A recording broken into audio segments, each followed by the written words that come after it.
um, thinking about our company, and I think the first thing that has been, again, as we talked about before, the training is the number one thing that I think we've lost, right? That everyday routine, that muscle just is harder to duplicate in a virtual environment. And we talk about it and do it better than most, but it's still, I don't think we've been as effective.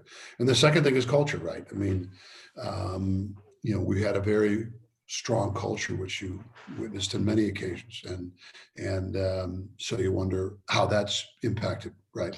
Yeah, exactly. I mean, what certainly Acquirent's model, as I've come to understand it, and I don't know it well, but certainly the times that I've had to observe it, is one that is really built on this sense of shared team spirit and shared success and celebration around success. And all of that translates, again, it's the difference between being in the arena and watching it on TV. Right.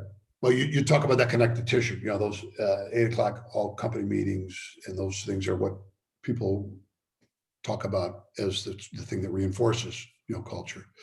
One of the things that as we talk about, I'm never going back to we're always going to be in virtual, or we're never going to go. I think leaders should really take the time to say the conversation about always and never should be thrown out the window, right? It just, we don't know what always and never going to be. There's going to be some version of a new normal that's going to come out, or I mean, because you made me think that there's going to be a move back to the office quicker than I would have thought, because it'll be interesting to see how time.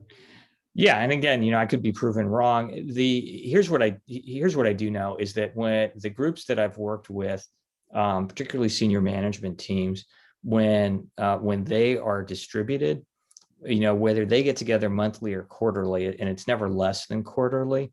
Here's what's interesting is that what they default to over time is that more than half of their time together when they are physically together is actually not work time, right? It's the socialization, it's the casual spending time together. And the more experienced they become in this kind of a distributed model, the more conscious they are of the need to have unstructured but time together.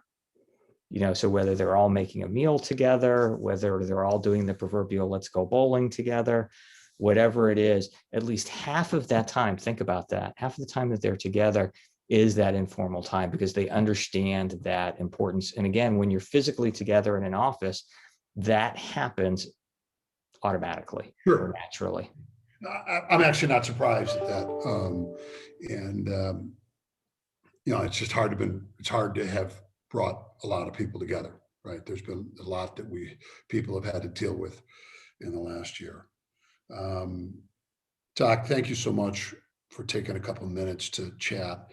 I value your insights and your friendship, and it's been it's been a tough road, but it's the opportunity for a lot of leaders who are hopefully watching this video to step back and say, okay, if I'm not really assessing the situation now, it's go time.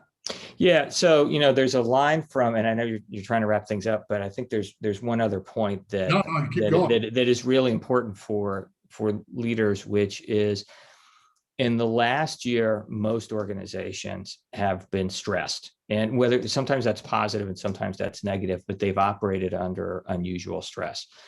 And, no great surprise, it's those moments that not only reveal to you as a leader, kind of what your true character is, but it also reveals to you what are the opportunities that really need attention in your organization, right? It's the Warren Buffett line of, when the water goes out, you get to see who's swimming naked.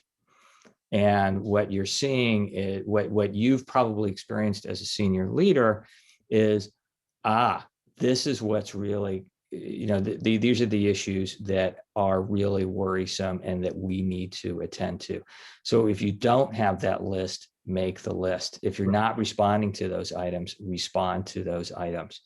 because they were always there. They've just become more sharply revealed as a result of the last year. I mean, because of some of the impacts that happened on our business, I mean, we had to dig in real fast. So now we're just tweaking the changes, but we definitely made changes to the model and systems and data and all the things that they're at the core, because we had the chance, right? And everybody had to dig down and do some different stuff.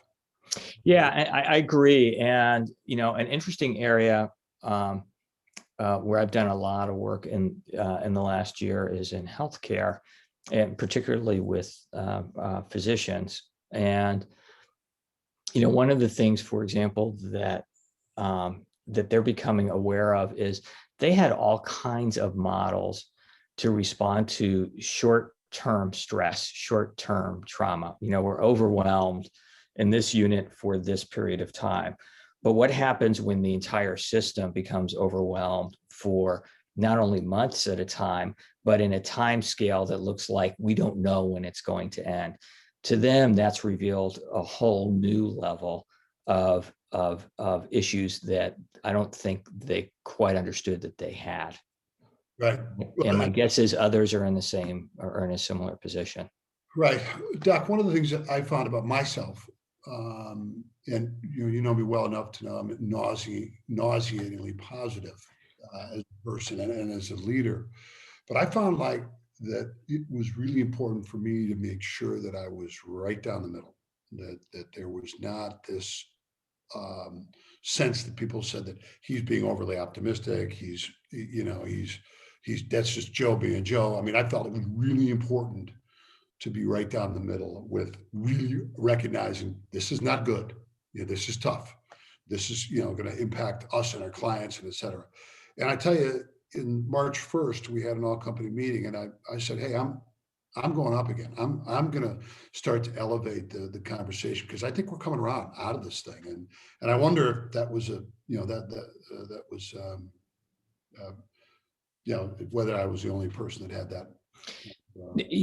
Here's the advice that I give routinely, whether we're in a pandemic or not, is that, and you've heard me say this before, is that what leaders owe the people with whom they're working is honesty about the current state of affairs and optimism about the future. And people can handle both of those messages at the same time. And it's frankly the best way to deliver it. Here's the reality of where we are. Here's what we know. Here's what we don't know.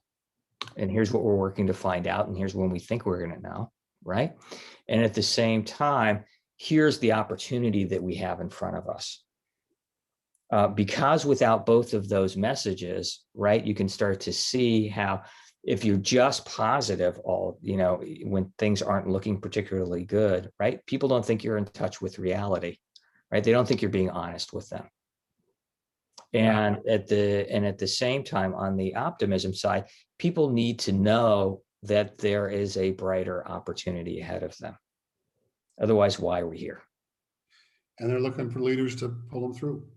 Right. On this part of their life, right? I mean, maybe not at home or other things, but that they're looking for that guidance and the reassurance. And there was, I just felt like I had to be incredibly, keep it very authentic versus, trying to build a picture of optimism. But I'm now feeling like, hey, we got to get people pumped up about the future. Yep. What that is. So, yeah, I'm an optimist like you, and no doubt that times have been very, very tough. But over the long term, I'll make a more positive bet and feel good about where we're going to end up. I think that there's a lot of markers looking up, and certainly we're getting a lot of inquiries into what we do and how we can assist people in their growth. So, I mean, it's a mind shift that I think has been very positive, and so we're going to hopefully take advantage of that and help people grow. Yeah, I mean, one of the things that I've been surprised about, and again, it goes back to the core of Acquirent's model, is you invest a lot into training and development of your people, and the training and development firms with which I work are actually having one of their better years ever.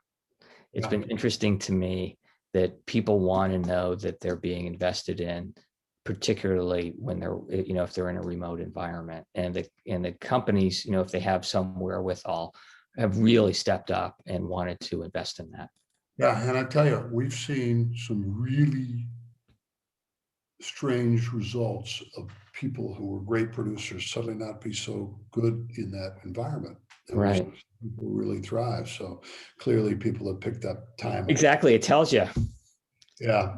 Yeah. It's been interesting. But Doc, thank you once again for your advice, counsel, and wisdom on all these things, because you talk to so many people about this incredibly interesting conversation topic. And it's always great to get your insight. Yeah, have a great rest of the day, and thank you. By the way, you look terrific in purple. I'm sorry, I missed that. You look terrific in purple. Thanks.